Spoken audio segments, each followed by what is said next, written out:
Cześć, witam Was serdecznie na moim kanale. Ja nazywam się Michał Tejza, jestem inwestorem i deweloperem. Dzisiaj gościmy Jakuba. Jakub jest już inwestorem około niecałe 18 lat, coś koło tego. Zaraz tutaj przedstawi się, opowie trochę więcej na swój temat, ale w tym odcinku poruszymy tematy inwestowania w Londynie, a nagramy też kolejny odcinek, gdzie zrobimy małą rundkę po nieruchomościach, podzielimy się trochę liczbami i opowiemy więcej informacji na temat inwestowania w Londynie.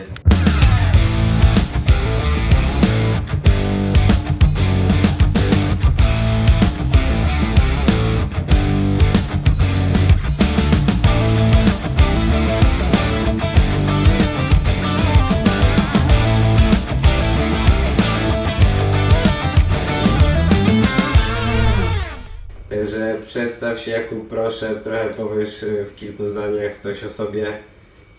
Cześć, nazywam się Jakub Śląskowiak, mam 45 lat, jestem w Londynie od 21 roku życia, przyjechałem w 2001 roku.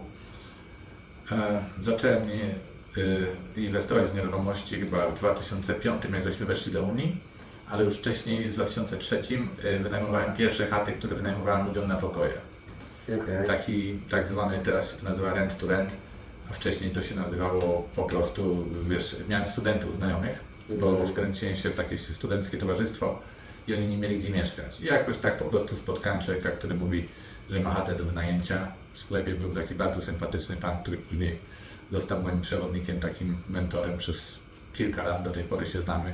To już będzie ponad 20 lat i stamtąd się to wszystko zaczęło, to było na Brixton de facto, które wtedy było bardzo czarną dzielnicą i taką rozrywkową, a my jako studenci, znaczy ja byłem studentem języka angielskiego, a to byli studenci na wakacjach, którzy przyjeżdżali, zostali trochę dłużej i to się jakoś tak po prostu rozkręciło po studencku.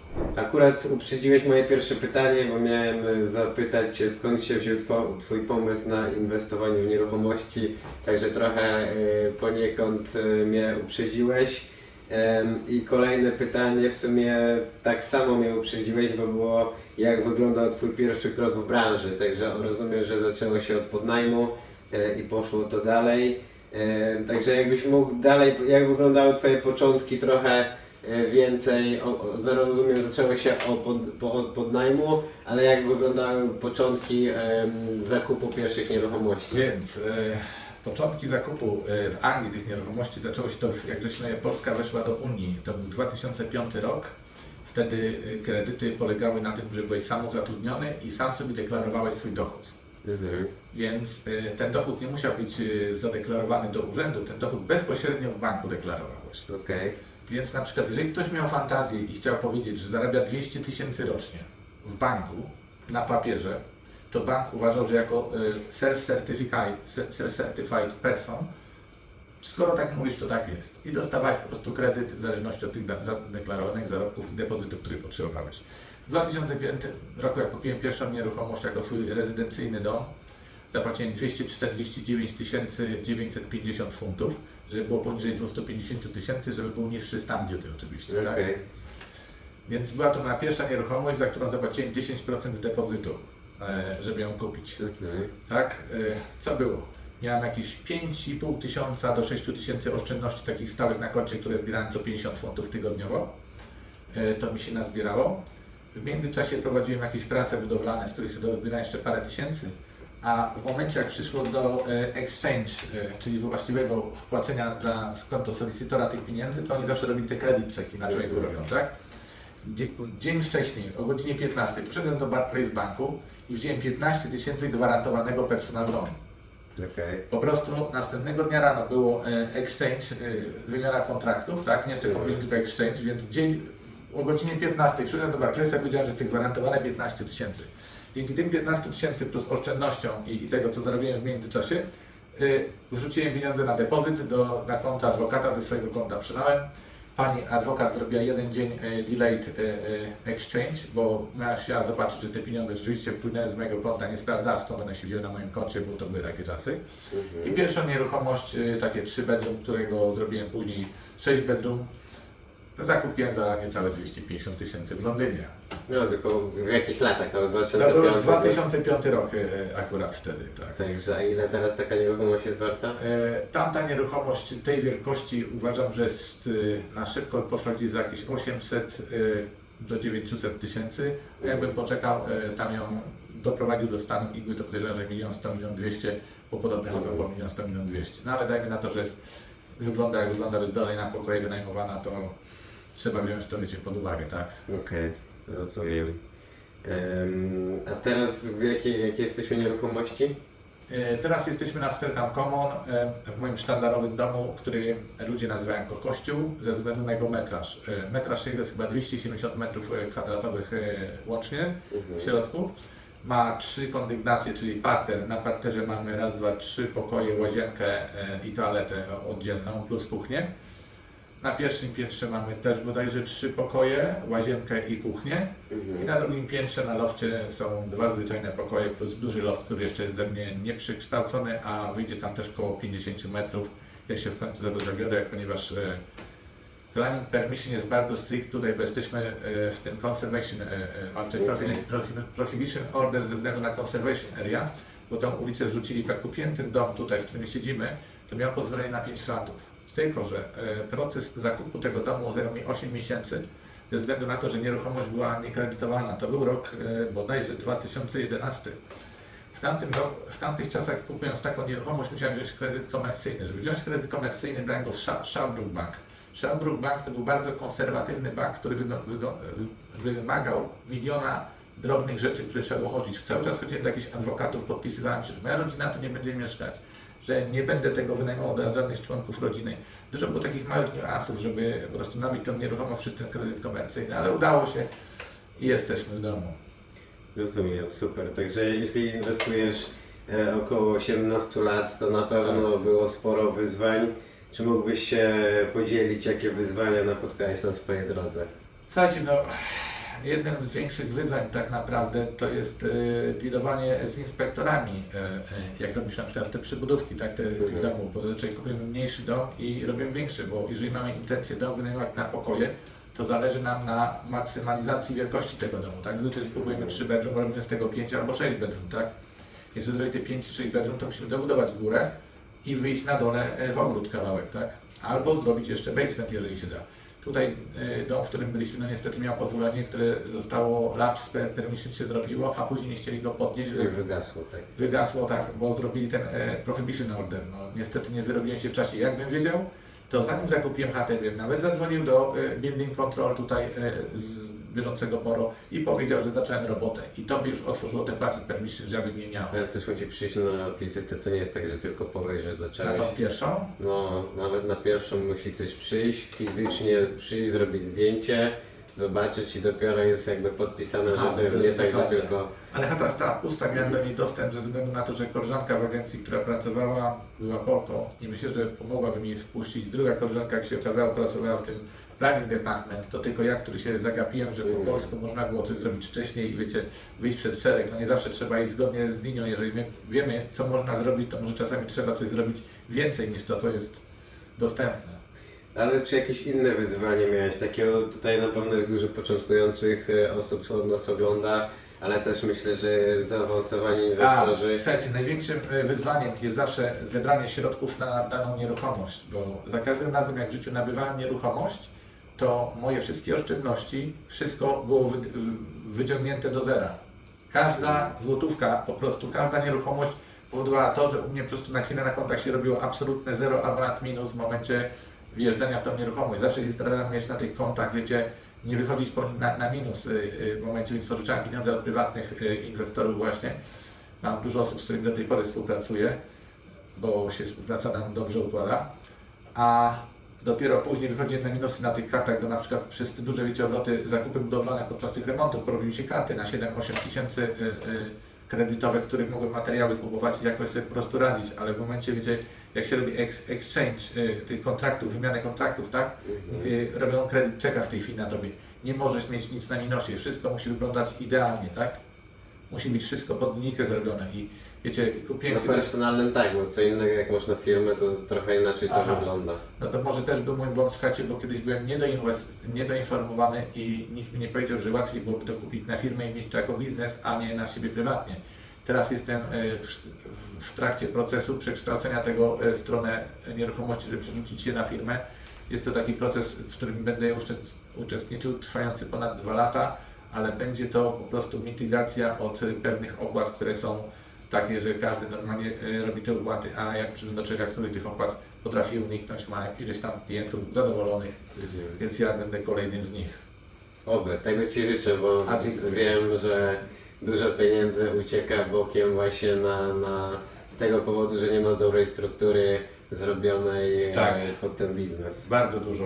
Tak naprawdę ja powiem, struktura podatkowa jest podstawą rozpoczynania biznesu.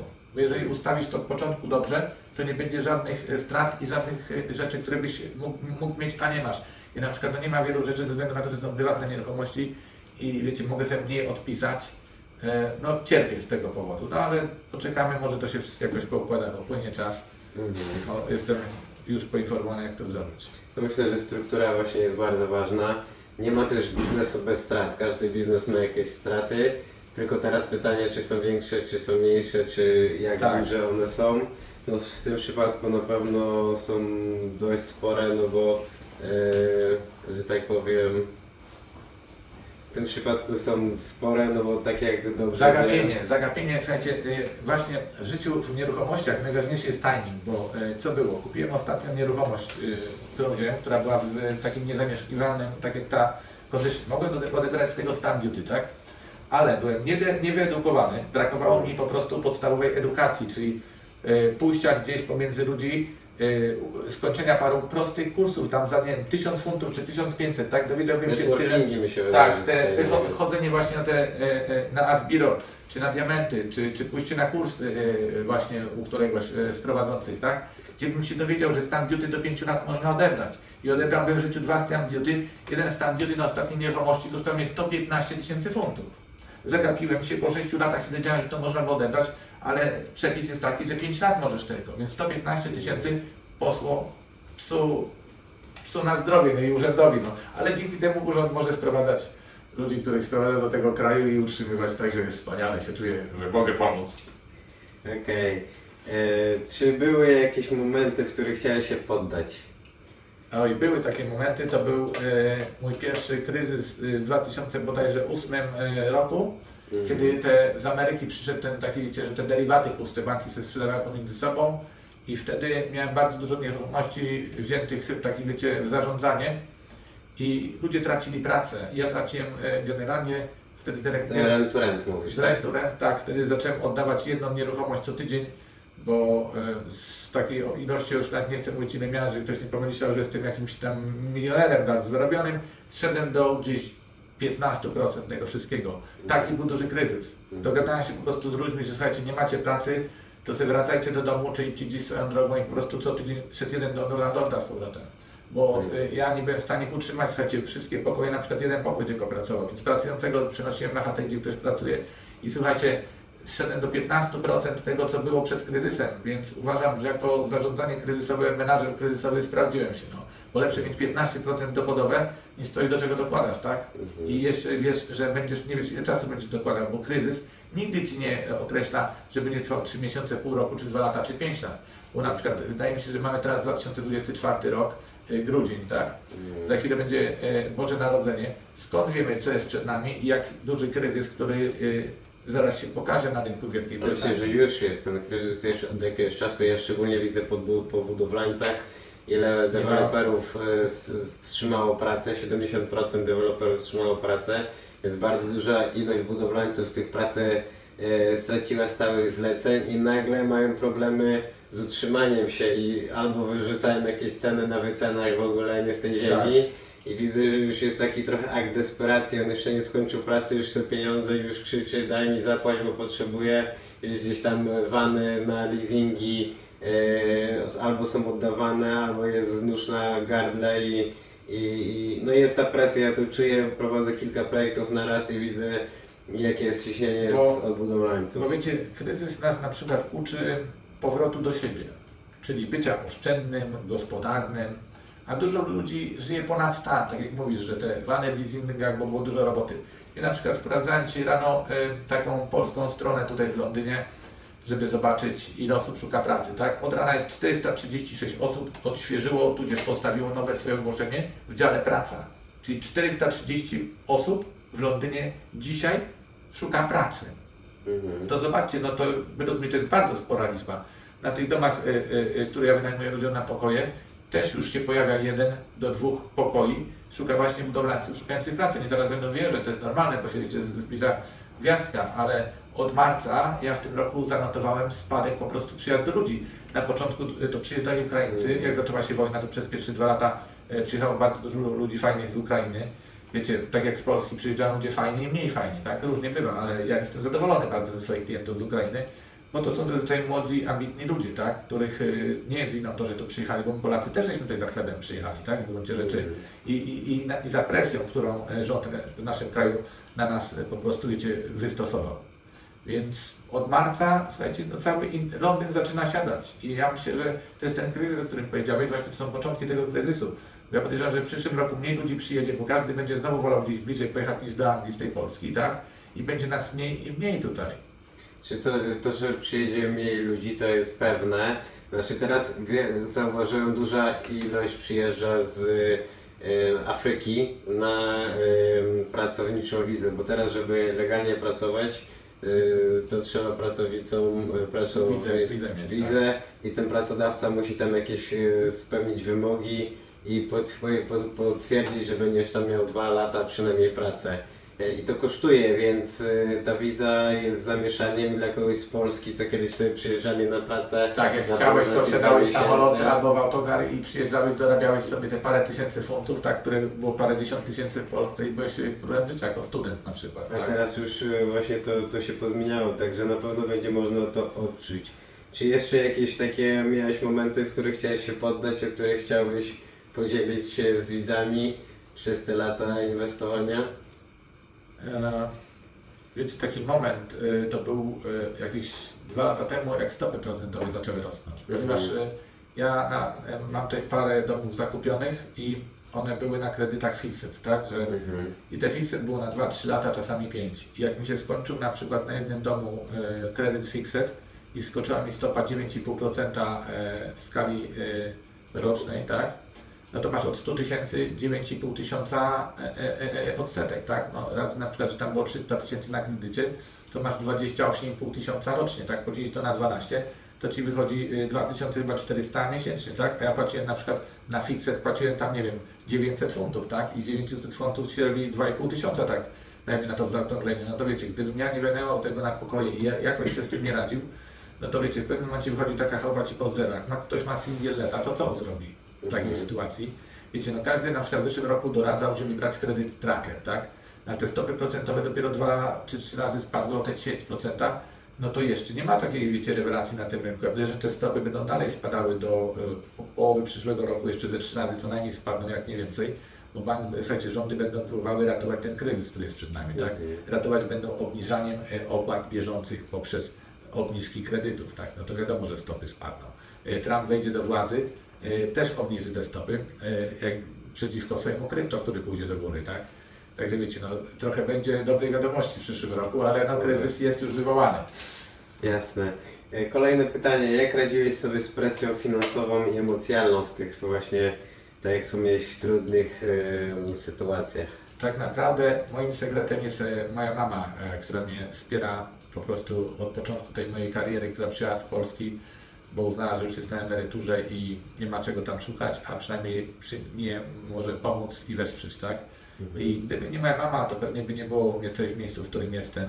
I wiele razy, słuchajcie, kiedy miałem kryzys taki emocjonalny, że co ja robię, wiecie, nie mam tych pieniędzy, bo w tym momencie byłem na minusie 55 300 funtów, policzyłem sobie, w Sylwestra sobie podliczyłem, zaraz od 11 przed 12, wiecie, zamiast się cieszyć i balować, to miałem 55 tysięcy długów na kontach bieżących plus kartach kredytowych. no to mama mówi sobie, nie przejmuj się, idziemy dalej, to pójdzie jakoś do przodu i poszło do przodu, wiecie, no trzeba po prostu stać, otrzepać się i iść dalej, no i walczyć, no po to tu jesteśmy, albo jesteś wojownikiem, albo jesteś robotnikiem, no dwie rzeczy, no wojownik też, wiecie, może pracować, tak, ale wiecie, pracownik nie będzie wojował, no, bo bez pracy, no więc ja jestem wojownikiem i walczę całe życie. Okej. Rozumiem. Dobrze mieć na pewno wsparcie rodziny, bo w tych takich Bardzo dobrze, trudnych czy to jest sytuacjach- partner twój, czy to jest twoja mama, no ktoś bliski jest najlepszym wsparciem, jak masz się do kogo odezwać, słuchajcie, bo jesteśmy zwierzętami stadnymi i potrzebujemy mieć się z kim wygadać. Tak samo jak mam swoich mentorów od kilku lat, praktycznie od początku mojej kariery w nieruchomościach miałem kogoś, na kim się wzorowałem, tak? Bo zawsze moje wszystkie pytania, które miałem, mogłem podejść do tej osoby i się zapytać. Więc mieszkając w Londynie udało mi się spotkać dużo takich osób osobiście, gdzieś ich zapoznać przez różne kontakty, przez różne spotkania i do tej pory jesteśmy bardzo dobrymi znajomymi, bo oni się cieszą, że mają młodszego człowieka, któremu mogą doradać każdą sprawę, jaką mam, no to dzwonię do kogoś, kto jest bardziej kompetentny i bardziej doświadczony i dzięki temu mogę pójść do przodu z tym, bo ktoś znalazł rozwiązanie na ten temat. Jasne. Teraz trochę przejdziemy do lepszej strony. Mieliśmy trochę gorsze pytania, mniej komfortowe. Co uważasz za największy sukces w swojej karierze? Sukces w mojej karierze. Pozwól, że przerwę Ci ten materiał, ale chcę poinformować Cię na temat możliwości współpracy ze mną. Jest ona dostępna w dwóch wariantach. Pierwszy jest to pożyczka na procent z zabezpieczeniem na nieruchomości, na inwestycji. Zaczyna się od 50 000 funtów wzwyż. Jest też możliwość współpracy ze mną na mniejszych kwotach, zainwestować 20-30 tysięcy, jednak na takie kwoty nie jestem w stanie zaoferować zabezpieczenia. Oczywiście jest umowa, ale nie ma zabezpieczenia na nieruchomości. I jest też druga możliwość współpracy, która polega na inwestowaniu w spółce, gdzie jest możliwość współpracy ze mną na zasadzie partnerskiej. Taka współpraca zaczyna się od 500 000 funtów wzwyż. I polega na tym, że inwestor pożycza pieniądze do spółki, razem robimy projekt, ja zajmuję się wszystkim od wyszukania okazji inwestycyjnej przez cały proces i inwestor po skończonym projekcie w pierwszej kolejności dostaje swoją pożyczkę z powrotem, a następnie później dzielimy się profitami wedle udziałów.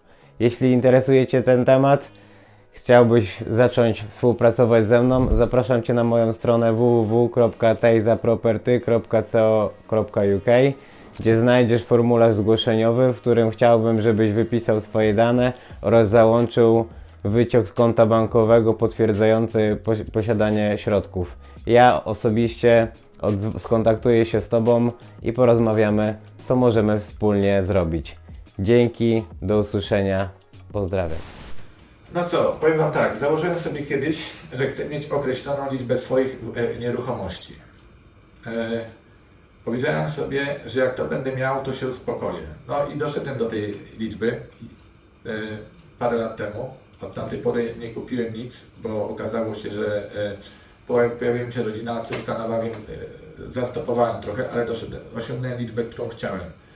I teraz pytanie jest, co zrobić z tym dalej, bo pomyślałem sobie, że dobrze było przekształcić ten biznes na bardziej taki, żebym mógł się odsunąć dalej, być inwestorem, a nie pracować we własnym interesie. Bo ja do dzisiaj pracuję we własnym interesie, bo jeżdżę po tych domach, oglądam ludzi, którzy chcą się wprowadzić, wiecie, patrzę, czy dom jest w dobrym stanie.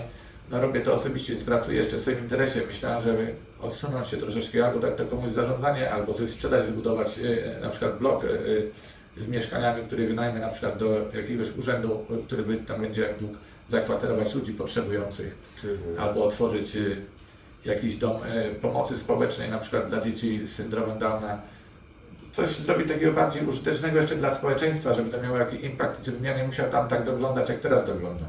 To co Cię blokuje, żeby co zrobić? Co mnie blokuje, tak naprawdę muszę jeszcze troszeczkę posprzątać koło siebie i wiecie, mam w tej chwili lokatorów, którzy mieszkają u mnie po wiele lat, jestem do nich przyzwyczajony i pozbywać się tych lokatorów jeszcze nie mam po prostu sumienia. Jak zacznie się na przykład masowy eksodus Polaków z UK i część z tych ludzi zjedzie, dzwoni mi się pierwszy dom, który będę mógł po prostu wystawić na market, a w drugim będę miał pokoje, że sobie ludzi poprzenoszę, to prawdopodobnie to będzie krok i dzień, w którym to zrobię. Okej. To następne pytanie, czy jest jakiś projekt, który szczególnie napawa Cię dumą? Jakiś taki wyróżniający się z którego jesteś szczególnie zadowolony? Pracuję nad takim projektem, jeszcze nie jest skończony. Także się jeszcze nie chcę za bardzo chwalić, ale powiem tak, kupiłem coś i pomnożę wartość tego kilkukrotnie ze względu na to, że czas, który minął od momentu zakupu plus wielkość dodana, że wykopałem tam basement 100-metrowy, że dobudowałem drugie piętro, że przebudówka w ogóle poszła, no to będzie z tego kilka właśnie mieszkań, taki mój pierwszy multi-unit. A coś możesz więcej powiedzieć o tym? Jaki rozmiar, czy co planujesz? Rozmiar na chwilę obecną razem z basementem ma 5 pięter, czyli mam basement, parter, pierwsze, drugie i trzecie piętro, tak? No to wychodzi nam, wiecie, do 3 piętra, ale ze względu na to, że nie są 4 piętra, tylko 3, że to się tak liczy, to nie muszę mieć tego sprinkler system na przykład, nie? No to też jest mały sukces, ponieważ wiecie, mieć ten sprinkler system i wtedy bym sobie w jednym domu na przykład, wiecie, przypalił kotleta, tak? A we wszystkich domach by zleciała woda ludziom na głowę, no to nie byłoby to, wiecie, fajne. A w blokach niestety, jak są te sprinkler systemy wymagane, no to tak jest. To Można to obejść, są jeszcze takie ustawienia, że tylko leci woda w tym miejscu, gdzie znaczy, jest. gdzie jest, tak? Nie wiedziałem o tym jeszcze. Wiem, że udało mi się to po prostu odejść od startu. A jest jeszcze inne rozwiązanie, bo na przykład ja akurat mam takie mieszkanie, gdzie chcę zrobić drugą sypialnię, dodatkową sypialnię na poddaszu, ustawić okno z sypialnią z łazienką i tam musi być wyjście ewakuacyjne, że można na zewnątrz taki dospawać jakby balkonik z drabiną. A francuski balkonik, i z drabiną jeszcze. Tak, no bo musi być droga ewakuacyjna, jak nie będziesz miał drabiny, to jak zejdzie z tego balkoniku. To nie zejdzie. Więc są rozwiązania, jak to zrobić, tylko no, trzeba trochę porozmawiać z inspektorami budowlanymi, żeby dowiedzieć się. Bardzo jak ciekawe, to interesujące ten francuski balkon otwierany z drabiną do dołu, bo jest akurat bardzo popularne na starych wiktoriańskich domach, gdzie jest 5 pięter, 6 pięter. ta klatka schodowa z boku przyczepiona do boku. Tak, to jest właśnie to, co mam na myśli. Okej, czyli następne pytanie, jak wpłynęły na Ciebie osiągnięcia w tej branży? Ja zawsze się, wiecie, po polsku się nauczyłem, że ciszej jedziesz, dalej zajedziesz, więc starałem się zawsze nie pokazywać po sobie żadnych emocji, żadnych sukcesów, bo często, słuchajcie, te sukcesy przychodziły, kiedy człowiek zwyczajnie stał z kolegami, piłem orężadę pod sklepem, koledzy tam każdy pił co chciał i się, słuchajcie, okazuje, że właśnie mam completion na swojej chacie, albo że remortgage wszedł i jakaś gigantyczna suma, słuchajcie, z remortgage'a przychodzi, a przecież nie będę się nikomu chwalił, tak, bo biorę te pieniądze i inwestuję w kolejną nieruchomość, tak. W tej chwili mam część nieruchomości już pospłacanych, bezkredytowych, także tam też jest trochę lepiej, lżej. No i wiecie, żyjemy w Londynie, to tak naprawdę tutaj interes się robi ciężej niż wszędzie poza Londynem, gdzie jest ciut taniej, tak? Bo u nas już te nieruchomości są tak przewartościowane, że czynsz nie pokrywa wielkości kredytu, tudzież ceny, która już jest tego domu. Wiecie, w samym Londynie w tych pierwszych 3 strefach to nieruchomości są na minimalnie gdzieś 600 tysięcy. Ja nie mówię o domach takich, mieszkaniach jedno- czy dwupokojowych, które gdzieś tam można jeszcze do 250 czy do 350 kupić. Tylko no takich, które się bardziej napokoją na te HMO, które ja prowadzę. Ja tutaj jestem po prostu królem HMO, można powiedzieć, w tym południowym Londynie. Bo drugiego takiego jak ja wytrwałego człowieka to nie ma, znałem do tej pory na swoją konkurencję. Ale wiecie, no każdy przyciąga ludzi podobnych do siebie charakterem, tak? Także wiecie, są różne historie na tych moich chatach. Ja zazwyczaj staram się z każdego znać. Dlatego siedzę w tym interesie, bo staram się jeszcze każdego poznać, zanim go przyjmę, tak? Czy to jest osoba, która nie będzie innym przeszkadzała, bo w HMO kluczem jest to, że jedna osoba może Ci zepsuć całą chatę. Bo jak będzie jedna osoba upierdliwa, to się cała chata będzie chciała wyprowadzić, tak? Bo te domy są od tego, żeby odpoczywać po pracy, coś sobie ugotować, wyprać i się relaksować, tak? I następnego dnia iść do pracy. No, na tym polega no, niestety życie. Ale Okej, jakbyś mógł trochę uchylić rąbka tajemnicy, jak wygląda Twój biznes dzisiaj, czego udało Ci się, że tak powiem, uzbierać, kolekcjonować jakieś liczby, mógłbyś powiedzieć trochę więcej na ten temat? No, liczby u mnie wyglądałyby trochę lepiej, jakbym sobie wcześniej zaplanował to podatkowo, bo jak byłoby to wszystko, wiecie, zrobione, tak jak mówiłem na początku, na spółkę, to liczby wyglądałyby, podejrzewam, że no 50 do 70% bym miał wszystkiego więcej, bo ja płacę bardzo dużo podatku, jestem na 45% stopie podatku i słuchajcie, ze względu na to każdy czynsz, który biorę, to jest 45% podatku po części. Ja nie myślałem, żeby założyć osobną firmę od teraz zarządzającą i niech wszystkie czynsze wpływają na konto spółki, która zarządza i nie musisz płacić tych podatków. Mam, po części już mam tak zrobione, więc wiem, że z tego trochę mniej, ale to jest jeszcze ten proces, w którym jestem.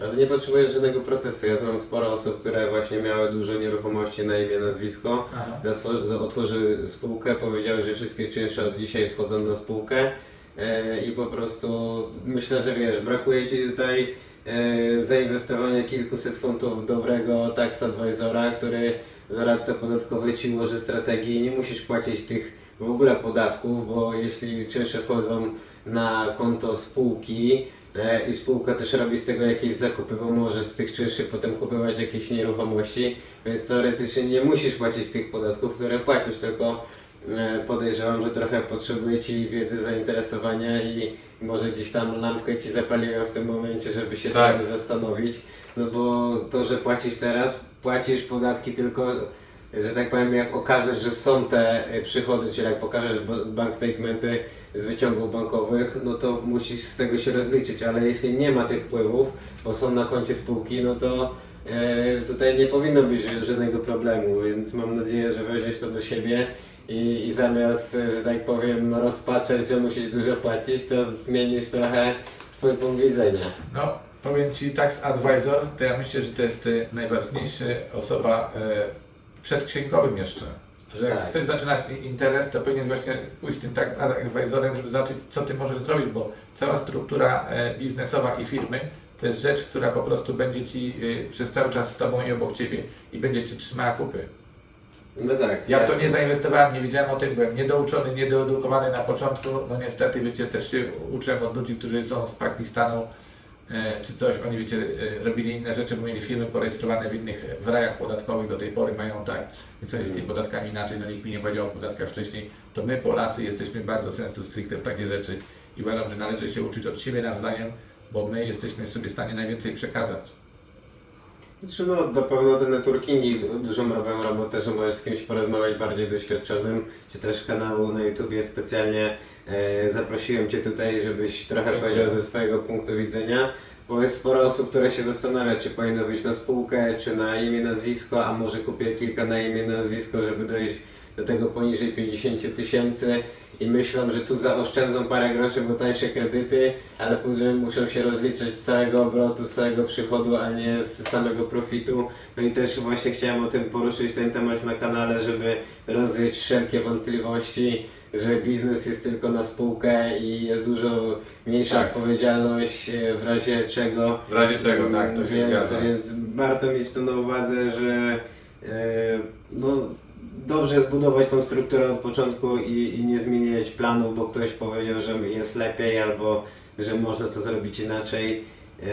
Dbajcie o to, ale jakbyś mógł dalej, nie zmieniając tematu, trochę powiedzieć więcej, czy nie chcesz mówić o ile tych nieruchomości udało się kupić swoich, ile masz tych pokoi. Liczba nie ma, słuchajcie, liczby akurat tu nie mają znaczenia, bo wiecie, chodzi o to, jak to zarządzasz tym, tak? Bo ja kiedyś miałem tych nieruchomości, tych rent to rent trochę więcej niż wszystkich palców i zarządzanie mi szło całkiem nieźle, bo to wiecie, ja zacząłem w 2005 roku ten wynajem pokoi i wtedy było tak, że ludzie po tej wejściu do Unii tutaj przyjeżdżali, tak? Tutaj przyjechało w Londynie, było według mnie gdzieś ponad 1 200 000 Polaków. Także wiecie, były takie tygodnie, że ludzie po prostu przyjeżdżali masowo na wakacje i zostawali tutaj. No wiecie, jak żeśmy my dołączyli do Unii jako Polska, która była biednym krajem, a ten fund wysoko wtedy stał gdzieś 6 zł czy 6,50 można sprawdzić. To każdy chciał tutaj przyjechać, każdy potrzebował mieszkania, a z kolei zanim Anglia weszła, tutaj stało dużo pustych domów, tak? Nie było klientów na te domy, bo nie było komu ich wynajmować. Więc ja się wbiłem, wiecie, w ten moment, że Anglicy mieli domy do wynajęcia, bo ich nikt nie chciał wynajmować, a Polacy potrzebowali pokoi do wynajęcia, bo potrzebowali gdzieś mieszkać, tak? Bo przyjeżdżali tutaj. I ja byłem po prostu tym w odpowiednim miejscu, się wtedy strzeliłem. Uważam, że każdy może znaleźć taki swój punkt w życiu. A to, co powiedziałeś, że właśnie ludzie kupują nieruchomości na siebie, no to wiesz, jeżeli planujesz jedną nieruchomość, to może jako kredyt rezydencyjny, ale wszyscy, których spotkałem do tej pory, którzy mają kilka tych nieruchomości, gdzieś kilkanaście czy kilkadziesiąt, właśnie wychodzą nawet z tej swojej prywatnej nieruchomości, bo lepiej ją mieć na firmę i wtedy sobie płacisz, wiecie, do firmy to wszystko i to wygląda 3 razy lepiej, bo w firmie jest tak, że najpierw wydajesz, robisz zakupy, czy tudzież możesz wziąć samochód na leasing, czy wynająć dom, czy wynająć biuro, od sobie nawet, tak, do mieszkania, a później płacisz z tego podatki, a jak jesteś osobą prywatną, to najpierw płacisz podatki, a później z tego, co Ci zostaje, będziesz mógł dopiero zrobić zakupy. Także wiecie, no, moje życie jest cięższe niż kogoś, kto sobie od razu to pokłada, dlatego jestem teraz w procesie restrukturyzacji tej swojej firmy. Rozumiem, ale nazwałeś się w trakcie, że jesteś królem tutaj HMO, Tak. dlatego też trochę ciągnę Cię za język, żebyś się pochwalił, co udało Ci się, jakie portfolio udało Ci się zbudować przez te lata. No generalnie mierzyłem, wiecie, słuchajcie, żeby kupić mały dom i go rozbudować, tak? Czyli z tych wszystkich 3 bedroomów zrobić 5, 6, 7 bedroom, no. To jest, w tym się specjalizowałem, bo jak wiecie, wynajmowałem te domy od moich tutaj tych landlordów z Pakistanu, to oni wszyscy mieli te domy poprzebudowane. Jak raz zobaczyłem, jakie cuda architektoniczne można zrobić, słuchajcie, z domu, jak można wyjść w tył, że na przykład kupujesz dom, znajomych kupił za 1 250 000 3 bedroom, no, tylko że pokoje to są wielkości po 30 metrów, jeden pokój, tak? A takie 3 bedroomy są, bo to były kiedyś budowane chyba dla jakichś takich, wiecie, wyższych urzędników, na przykład mamy ognisko polskie na South Kensington i tam też jest 3 bedroom przekształcony na cały ten ośrodek kulturalny. I to są właśnie te duże domy. Ja taki dom tutaj u nas na dzielnicy na Tuting kupił i zrobił z tego 12 flatów z tyłu, bo to budował blok, bo wiecie, szeroki dom bardzo. Z tyłu ogród był z obniżeniem, więc dobudował tam basement i zrobił 4 kondygnacje, łącznie z basementem, czyli też jest 5 kondygnacji, tak jak u mnie. Wyszło mu z tego 12 flatów, słuchajcie, z jednego domu. Także wiecie, w życiu trzeba być kreatywnym i patrzeć, gdzie są szanse. A kreatywności i szans można się nauczyć gadając z innymi ludźmi, słuchając, co oni zrobili. Jest najłatwiej, bo Ci sprzedają pomysły. Jak Ty dzisiaj powiedziałeś o tym balkonie i tych schodach, to ja sobie pomyślałem, że jeszcze mogę dodać tutaj, że na pierwszym piętrze można zrobić na konstrukcji metalowej też balkon taki duży do pokoju doczepiany, tak? Zamiast okna stawiasz drzwi, tak? Robisz na metalowej konstrukcji, która na parterze się... Czy dostaniesz pozwolenie na to, nie? Ja nie wiem, czy musisz mieć pozwolenie na taki balkon. No, wszystko zależy od lokalizacji i od kansilu, bo też w jednym miejscu musisz, w drugim nie musisz. Jeśli to jest taka metalowa konstrukcja, sam taki balkonik malutki, jakby same stopień z drabiną, to nie musisz, jeśli to nie jest conservation area. Ale i zależy od kansilu, ale jeśli chcesz większy, zabudowany, no to już podejrzewam, że trzeba. No ja widziałem takie konstrukcje, właśnie jak wiecie, dużo domów oglądałem w życiu, bo warto jest jeździć i oglądać te domy, tak? Warto jeździć jest na viewingi, poznać po prostu, jak to jest wszystko zbudowane, obcować z tym, tak? Żeby już być gdzieś tam, wiecie, Zdobywać doświadczenie, z doświadczeniem, tak, że tutaj widziałem to, tutaj widziałem tamto, tam u sąsiada. Słuchajcie, najlepiej to jest, jak się jedzie na viewing i się rozglądasz w koło, patrzysz, co sąsiedzi zrobili i wtedy realistycznie możesz wiedzieć, że jak widzisz już, że są jakieś lofty w koło, no to wiesz, że będzie szansa na loft. Jak nie ma nigdzie żadnego loftu, ani nigdzie przybudówki, jak masz być pierwszy, no to trzeba się zastanowić, czy będziesz tym pionierem. Ja zawsze dzwoniłem, zanim coś zakupiłem, czy złożyłem ofertę zakupu nieruchomości, dzwoniłem do planning department, żeby się dowiedzieć, bo słuchajcie, znalazłem kiedyś ziemię w pięknej okolicy, zadzwoniłem do urzędu, a urzędnik mi tak, proszę pana, tu 20 lat pracuje. Pan na tej ziemi szpilki nie postawi. Ja panu to obiecuję, jak długo tu będę pracował, mam 48 lat, to myślę jeszcze paręnaście, nikt tam szpilki nie stawi na tej ziemi, więc nie wiem, czy pan chce to na pewno kupić. I sobie pomyślałem, że słuchajcie, skoro chłop do mnie takie rzeczy mówi przez telefon, to jaki sens jest inwestowanie w coś takiego? No ale dokonałem, wiecie, właśnie przedzakupowych, słuchajcie, najważniejsze jest zrobienie własnych takiej due diligence, jak to się nazywa, sprawdzeń, tak, przedzakupowych, co tam będzie można robić, ale jak chcesz wynająć chatę na przykład na Airbnb, zrobić rent na Airbnb, też musisz sprawdzić, czy to jest chata w bloku, czy będzie pozwolenie od bloku, czy sąsiedzi się nie będą skarżyć. No właśnie wszystkie sprawdzenia przed są bardzo ważne, ale tego się dowiemy dopiero, jak ktoś nam mówi, co należy wiedzieć, którędy iść, czyli edukacja się kłania na dzień dobry, który ja niestety nie miałem w nieruchomościach, bo jestem ekonomistą z wykształcenia i jedyne co wiem, to po prostu co będzie w ekonomii, a nie za bardzo, wiecie, jak się w nieruchomościach było poruszać, jak zaczynałem. No. Czyli wracając do pytania, jesteś w stanie uchylić tutaj rąbkę tajemnicy Jakie portfolio udało się zbudować przez tyle lat? Słuchajcie, no wystarczające, no, żebym robił tylko przy tym portfolio. Ale uciekasz tutaj. Uciekam, słuchajcie, bo w życiu liczby nie mają znaczenia. W życiu Nie można- chodzi o przychody, tylko mniej więcej nie wiem, czy ile masz podnajemców, czy jakie są liczby, ile nieruchomości. No osiągnąłem już tą magiczną liczbę, o której wszyscy mówią, tak? Bo wiecie, jest Jaka taka jest liczba, że magiczna liczba? no, najpierw jest liczba 1, tak? A Mhm. później do jedynki dodajemy coś Dobra. tam, tak? No i wtedy to jest ta magiczna liczba, no więc ten próg osiągnąłem i na tym progu na chwilę obecną się zatrzymałem, ale pomyślałem sobie, że jeszcze mogę zrobić rozgałęzienia, bo jak będę miał multi-unity pod tymi 10 adresami, to będzie ok. No. Okej. Rozumiem, to już nie ciągnę Cię dalej za język. Czyli rozumiem, że tylko specjalizujesz się w HTML, nie robisz żadnych singletów. Nie, no właśnie, mam te HMO niektóre poprzystosowane jako studia i one są właśnie jako takie singlety, ale w HMO, tak? Bo Okej. wiadomo, jest dalej licencja, ale tam mamy powstawiane kuchnie, są łazienki, także to jest jako singlet, ale to jest multi-unit wtedy zrobione. Czyli rozumiem, że skupiasz się na zakupie i wynajmie. Tak. I flipów żadnych nie robisz. Na chwilę obecną jeszcze nie, bo uważam, że jak flipy się będzie robić, to też trzeba będzie to zacząć wszystko od spółki, więc No wiadomo. czekam na przekształcenie tej własnej struktury, albo może coś się po prostu pozbędę i wtedy miał pieniądze na dalsze inwestycje. Chociaż widziałem już kilka ciekawych inwestycji, w które można by wejść, tylko po prostu trzeba mieć inwestora, który byłby cierpliwy i chciał też by posiadać paręnaście na przykład flatów dla siebie, bo jeżeli inwestycja ma tam 25 domów czy flatów, 30, no to będzie się czym dzielić, tak, po wybudowaniu, no ale to już trzeba wiedzieć, że człowiek jest zdecydowany, chce to robić i zdawać sobie sprawę, że będzie właścicielem po prostu paru domów pod koniec inwestycji, tak? Mhm, jasne. Pytanie jeszcze, jakie rady dałbyś młodym inwestorom czy początkującym? Słuchajcie, networkingi i edukacja i po prostu samo kształcenie się na podstawie tego, co ktoś nam powie, wiecie, szukanie wszystkich odpowiedzi, zadawanie sobie pytań, tak, którędy, bo musi znaleźć swoją drogę w życiu w tych nieruchomościach, tak?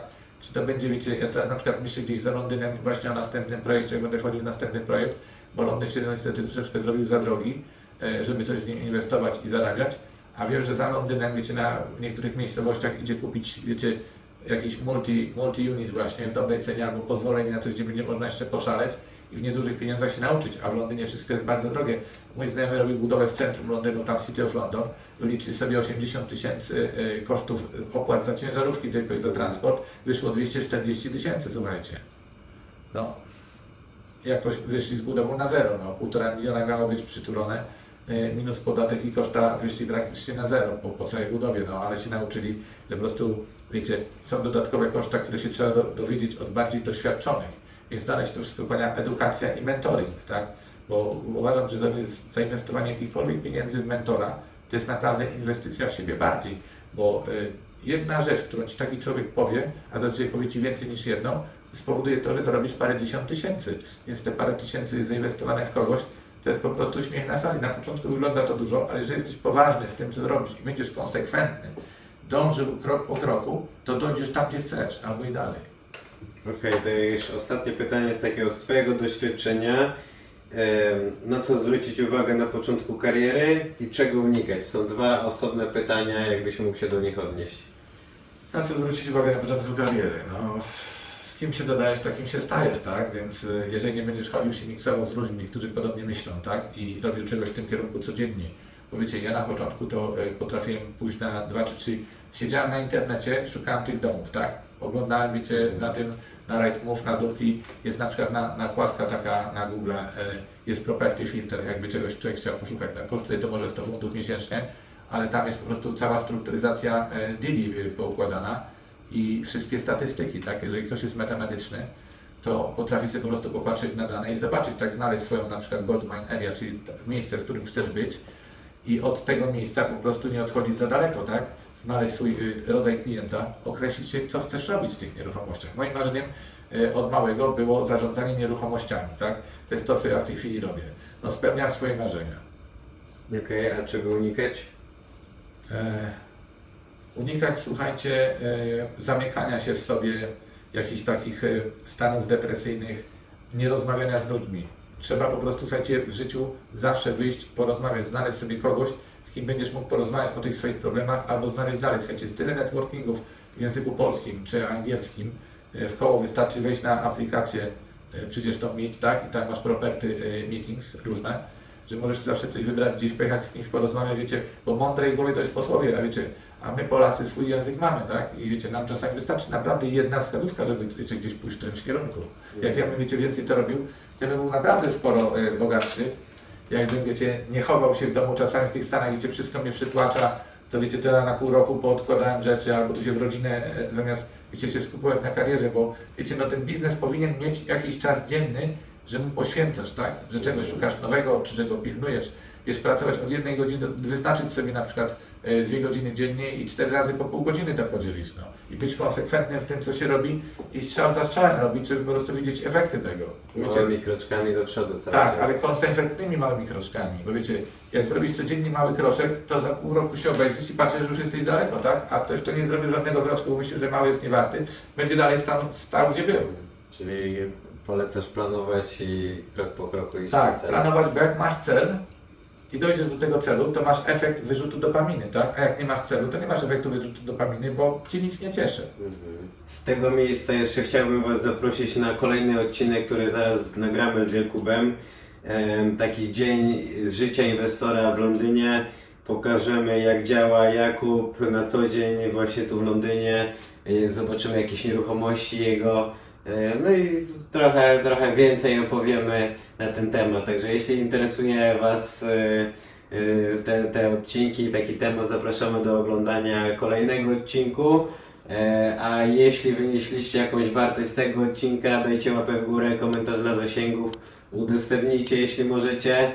Jeśli nie subskrybujecie kanału, to subskrybujcie, zapraszamy do kliknięcia dzwoneczka, żeby dostawać powiadomienia o wszystkich filmach, które będą publikowane każdego tygodnia. Dziękuję za Twój czas, za uwagę, pozdrawiam, do usłyszenia, cześć! Ja dziękuję też.